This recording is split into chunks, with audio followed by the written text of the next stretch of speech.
Hi friends, Meredith Giles with the Great Outdoors here, and today we're going to talk about keeping your jack-o'-lantern fresh and nice all the way through Halloween. Now first off, when you go to choose a jack-o'-lantern, give it a good inspection. Look it all over, particularly around the bottom areas or anything like that. Make sure you're not starting out with one that already has rot on it. If the pumpkins are wet when they're packed, that's not a good thing, and they stay wet for a long time. So make sure you're starting off with a good pumpkin before you get going. Now before you start carving or anything, if there's a lot of dirt on your pumpkin, you'll want to clean that off, wash that really good, and basically get it down to a clean surface.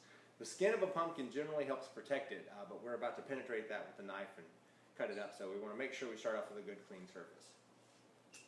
Now once you get in and get your pumpkin carved, we're not going to go through all that now, but basically get all the insides out, get your carving done and all that.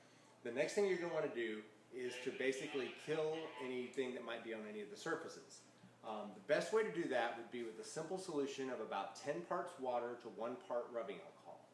So mix that up in a spray bottle like this, and you're just going to spray particularly any areas that you've cut and maybe around the inside. Don't forget like your top where you cut that, any surfaces that have been penetrated, you're going to want to go ahead and spray that. Let that sit for about 10 to 15 minutes, and that's going to give that alcohol a chance to kill any bacteria or anything that may have been exposed to that area. Then we're going to come back to those areas with something like some petroleum jelly and actually seal those areas off with that. That petroleum jelly will make kind of a boundary layer that will hopefully keep funguses and bacteria and things like that from going in. A few other things you're going to want to make sure you do.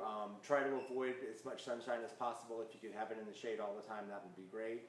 If we get into a really, really hot patch of time, which has been known to happen here in Central Texas, you may even want to consider bringing your pumpkin to an indoor location during the day. The more exposure to things like sun and heat, the faster it's going to decompose.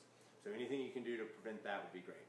If you follow these tips, you should have a jack-o'-lantern that'll last well into Halloween, and then we'll just hope the kids don't destroy it that night. If you have any questions about this or anything else about gardening, check out our website, which is www.gonursery.com. This is Meredith Giles. Have a great day.